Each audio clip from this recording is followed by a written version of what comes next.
Estamos entonces en la asignatura de procesos cognitivos que tiene un código 403003 y el tema de este recurso de aprendizaje es sujeto, sociedad y procesos cognitivos, conceptos y relaciones, aproximaciones conceptuales.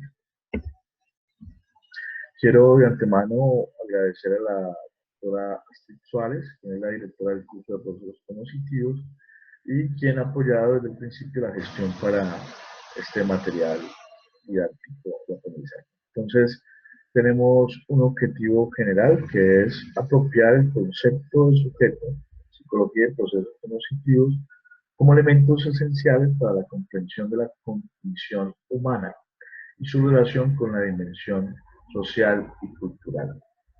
Los objetivos específicos serían: primero, identificar la concepción de sujeto desde una perspectiva histórico, filosófica, ética y política, que genera nuevas significaciones e implicaciones para la psicología y los procesos cognitivos.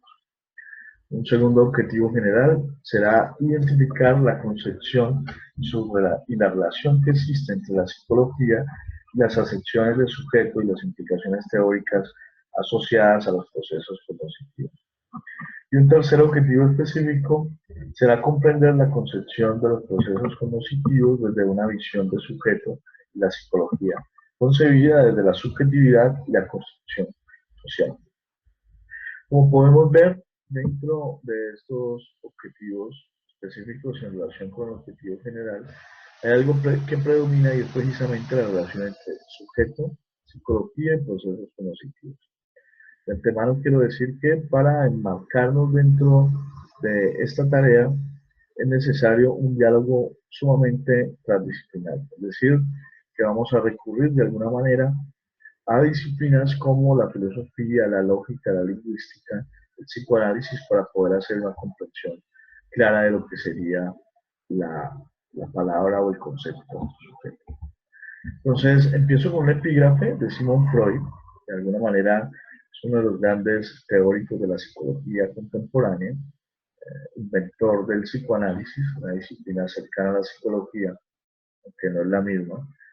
Y Freud dice: toda psicología individual es desde un principio y para siempre, en el sentido más lato pero enteramente legítimo, psicología social. Esto lo dice Freud en 1921 en un texto que se llama Psicología de las masas y análisis del yo. ¿Qué quiere decir esta frase? Pues precisamente que para investigar, para comprender la individualidad, hay que recurrir a lo social. Y de igual manera, para comprender la psicología social, hay que comprender los elementos que la conforman, es decir, la individualidad. ¿Por qué es tan importante esto? Porque recuerden que hay una relación entre el sujeto y la sociedad, como planteamos desde el principio. Dicho de otra manera, no puede haber sujeto sin sociedad, como tampoco puede haber sociedad sin sujeto. ¿Okay? Bueno, un sujeto es la primera pregunta que podemos hacernos. Digamos que estamos en el marco de una pregunta orientadora. ¿Un sujeto? ¿Acaso hay solo una posibilidad de sujeto? Pues precisamente lo que queremos mostrar es que no hay un solo sujeto. Hay diferentes tipos de sujetos. Es decir, hay un sujeto del derecho, hay un sujeto de la economía, hay un sujeto jurídico, hay un sujeto filosófico, hay un sujeto desde la psicología. Interesante es mostrar o preguntarnos por qué viene a significar la palabra sujeto en filosofía y en psicología. ¿Por qué empezar desde la filosofía? Pues precisamente porque hay una estrecha relación entre la psicología y la filosofía. Algunos autores plantean que la psicología es la filosofía aplicada. Bueno, eso sería otro tema de discusión. Entonces entramos a pensarnos, en principio, el concepto de sujeto desde una definición etimológica, es decir, desde un estudio de sus raíces, en este caso de la raíz griega subjectum. El subjectum, para los antiguos griegos, era lo que subyace. Aristóteles lo llamaba el pokeimenon, que está al frente, a diferencia de lo que es el objetum, que es lo que hoy conocemos como el objeto. Entonces uno podría decir que el subjectum es aquello que subyace, es aquello que se puede considerar del mismo modo como el alma, ¿no? Es la palabra psicología, psique, alma, logía, logos, estudio, estudio del alma. Digamos entonces que la palabra sujeto y la palabra alma tienen una misma raíz etimológica que es la palabra precisamente de sujeto. Ahora bien, esta tradición filosófica, etimológica de la palabra sujeto se perdió, digamos, varió un poco en cuanto a la forma de concebirla. Solo faltó que llegara la generación de los 60, la famosa generación de los 60 o estructuralistas en Francia, para que se volviera a poner en entredicho lo que es la palabra sujeto. Y de esta manera hacer una demarcación radical entre lo que es la palabra sujeto, la palabra persona, la palabra yo, que muchas veces se utilizan de una manera indiscriminada, se mete todo en un mismo saco, pero es importante para los estudiantes de psicología, para los psicólogos, precisamente hacer una demarcación radical de lo que es la palabra sujeto. Y asimismo hacer una diferencia radical entre lo que es subjetividad, yoicidad, personalidad, identidad. Entonces, ¿cuál es la particularidad de la concepción del sujeto y qué implicaciones trae consigo para la teoría y la práctica psicológica? Es muy importante preguntarse esto porque cuando hablamos de la subjetividad no estamos hablando de la personalidad. Uno podría decir que la personalidad es aquello visible, aquello que yo puedo mostrar. ¿Bien? La yoicidad, que viene del yo, pues es una parte mínima de una estructuración psíquica. Mientras que el sujeto o la subjetividad implica otra cosa. ¿Qué implica la palabra sujeto? Implica una singularidad. Y esto es clave. Ser sujeto es ser singular, es ser único. Esta es una imagen que muestra a los grandes estructuralistas, la generación de los 60. Ustedes pueden ubicar a Michel Foucault, que es un filósofo, psicólogo, historiador, pero él mismo se concebía como periodista. A Jacques Lacan, que es un psicoanalista que de alguna manera reinventa el concepto de psicoanálisis, el psicoanálisis mismo en Francia y en Europa, o Cornelius Strauss, que es el padre de la antropología estructural, y Ronald Barthes, que es un teórico de la semántica de la semiótica. ¿Qué es lo que plantean estos teóricos? Y es que hay una diferencia, os lo repito, entre lo que es persona, yo, identidad, ser humano. Es decir, que el sujeto, de alguna forma, cubre a todos estos conceptos anteriormente mencionados, pues porque es algo mucho más complejo de estudiar. No es simplemente estudiar, por ejemplo, la persona, es decir, lo visible, o el yo, el sistema percepción-conciencia, o la identidad, aquello con lo cual me puedo identificar, o el ser humano como representante de la especie humana, o el individuo como simplemente algo dividido, aislado. El sujeto, entonces, para ser estudiado, debe tener una relación estrecha, indisoluble con lo que es la cultura, entendiendo la cultura como aquel andamiaje semiótico que lo plantea Emily Benveniste, el gran lingüista francés. Dicho de otro modo, hay un sujeto sujetado a la cultura, sujetado al lenguaje, al orden simbólico. ¿Bien? Ahora bien, ¿qué ocurre con esta concepción? ¿Cuál es la importancia de esta concepción? Y es que cuando pensamos al sujeto de esta manera, estamos entendiendo que hay un sujeto excluido, es decir, que hay un sujeto que no ha podido ser de alguna manera articulado a la cultura o articulado al lenguaje. En esa medida, el psicólogo debe muy bien de reconocer cuál es la subjetividad de ese otro, esa singularidad que lo hace único, y de esa manera mirar cuál es la sujeción que él puede tener a lo cultural o al lenguaje. Las consecuencias entonces de esta concepción es que hay un cambio radical en cuanto a la concepción de enfermedad mental. Si pensamos que cada sujeto es único, que cada sujeto es singular, la concepción de enfermedad mental no puede ser algo universal. Y asimismo la psicopatología tampoco podrá ser algo universal.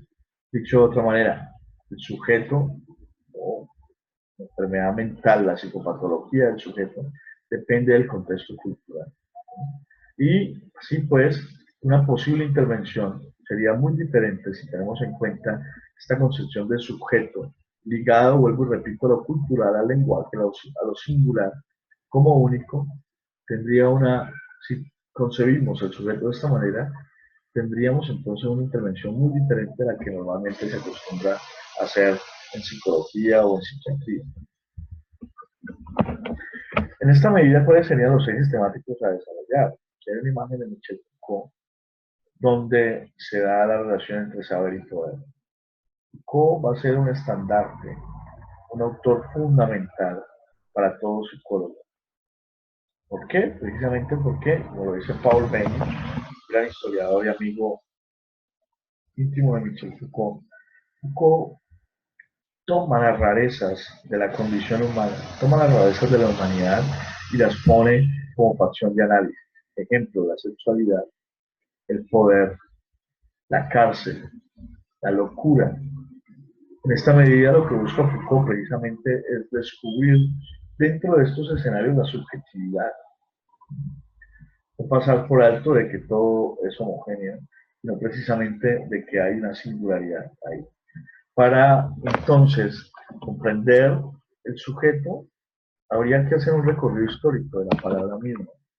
Ya les hablaba hace un momento cómo para los antiguos la palabra subjectum representaba el sí mismo de lo que es el sujeto. Luego René Descartes, con el inicio de la modernidad, anuncia de alguna manera su famoso coito ergo sum, pienso luego soy o pienso luego existo, que esto tendría una relación muy directa con lo que es la res cogitans y la res extensa. Es decir, un lapicero, un marcador, por ejemplo, un celular, tiene una res extensa, ocupa un espacio, una extensión, más no tiene una res cogitans, es decir, no tiene un pensamiento dentro de sí, una cognición si se quiere. Lo que plantea precisamente el sujeto, es que haya una res cogitans, una res pensante.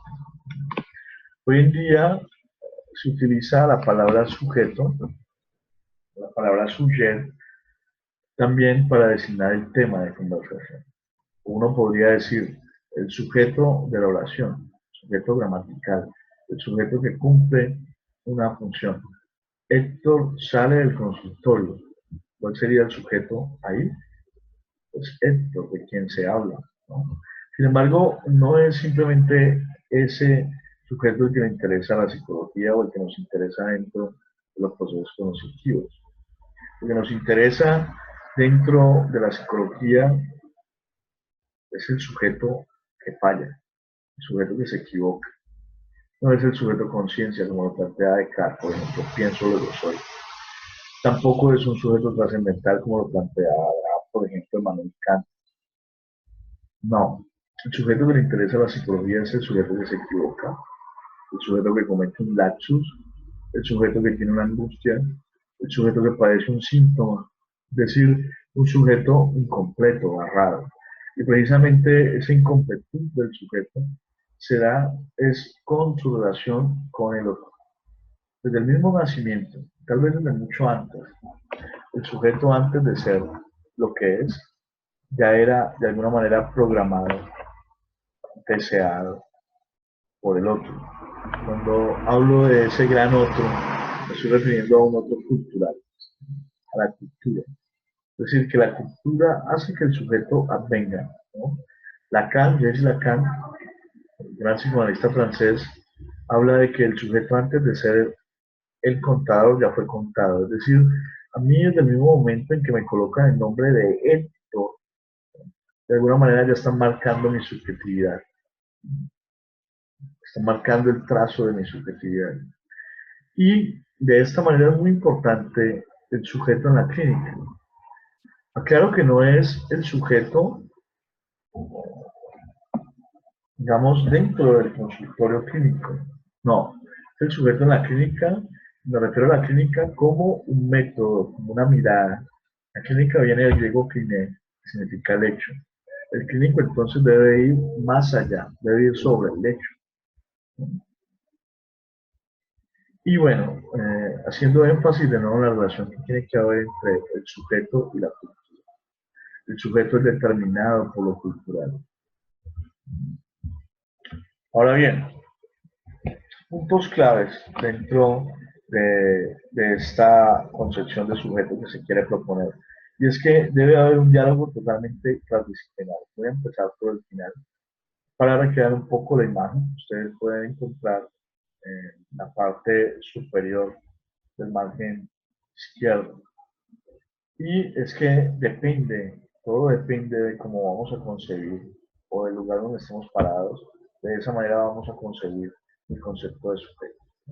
Lo que queremos hacer acá es consolidar, de alguna manera justificar la necesidad que hay de una concepción de sujeto para los estudiantes de psicología. Y esto tiene que ver precisamente con el interés por la singularidad. Es decir, no puede haber una homogenización de la palabra o el concepto de sujeto, si se quiere. ¿Bien? Claro, literalmente el sujeto implicaría estar sujetado a, ser sujeto en la medida en que estoy sujetado al lenguaje, a lo cultural, ¿no? Esto es clave también en la asignatura de procesos cognitivos. Se trata precisamente de encontrar, de valorar esa subjetividad. Es como ahora con toda la tecnología y demás, no necesitáramos pasar por el lado del clínico, por el lado del psicólogo, sino simplemente hacer una imagen del cerebro y esa imagen nos daría pues los resultados, las conclusiones de ciertos síntomas, de cierta patología. Pues no, precisamente con el interés por la subjetividad, de alguna manera nos estamos desmarcando de esa concepción cientificista de la psicología o de alguna psicología. Y esto implica, como lo he dicho ya en repetidas ocasiones, tener un diálogo transdisciplinar con la lógica, con la lingüística, con la... Ahora, ya para finalizar un poco, entonces, ¿qué podemos decir? Primero, el término sujeto se emplea con frecuencia en un número muy considerable de disciplinas: economía, derecho, lingüística, sociología, filosofía, cierta psicología y cierto psicoanálisis. Segundo, es evidente que un mismo término no puede tener idéntico significado en discursos tan diferentes. Por tanto, conviene establecer la especificidad del uso del término sujeto. Es decir, que debemos de tener dentro de la psicología un uso preciso de lo que es el término sujeto. Tercero, es lícito preguntarse si sujeto designa el cuerpo viviente al individuo en el sentido biológico, es decir, al objeto de carne y hueso empíricamente presente ante los sentidos. Pues no, ya creo que con lo que hemos discutido, con lo que he podido mostrarles en el día de hoy, pues el sujeto no es simplemente el cuerpo, no es simplemente el soma. El sujeto es algo más. Es todo lo que contiene precisamente esa cognición, esos procesos cognitivos de los que estamos hablando desde el principio. Cuarto, la pregunta por el estatuto de sujeto no parece entonces tener una respuesta unívoca o unánime. Sin embargo, se pretende con este curso fundamentar una concepción de sujeto analítico-filosófica desde dos teóricos pertenecientes a la generación de los 60. Dos teóricos que tienen que ver con esa concepción propia que discuten los franceses acerca de esa palabra sujet. Estos dos teóricos son Michel Foucault y Jacques Lacan. Aquí hay una bibliografía que me parece interesante: El sujeto cerebral, de Aran Ehrenberg, Anthony Sanson, del alma del sujeto, profesor de la Universidad del Valle, Émile Benveniste, gran lingüista francés, Daniel Robert Dufour, que es de alguna manera un filósofo especialista en el tema del sujeto, Giorgio Agamben, gran teórico italiano que aún vive. Entonces, estas serían algunas referencias claves para poder enmarcarnos dentro de lo que es el estudio de la concepción de sujeto, de la concepción de subjetividad. Bueno, los créditos, entonces, quien les habló, quien presentó este tutorial, por Reinaldo Chávez Muriel, psicoanalista, psicólogo por la Universidad Cooperativa de Colombia, magíster en filosofía por la Universidad del Valle, estudios de doctorado en psicología en la Universidad de Buenos Aires, Argentina, y actualmente doctorando en filosofía de la Universidad del Valle, becario por parte del Departamento de Filosofía de la misma universidad, docente medio tiempo. Y la doctora Astrid, directora del curso, psicóloga, especialista, magíster en psicología, estudiante PhD en psicología, investigadora y docente asociada a la UNAM. Muchas gracias por la atención prestada y estaremos, tanto la doctora Astrid como personas, muy atentos a cualquier inquietud sobre este tema. Cabe recordar que este tema hace parte, de alguna manera, de la primera unidad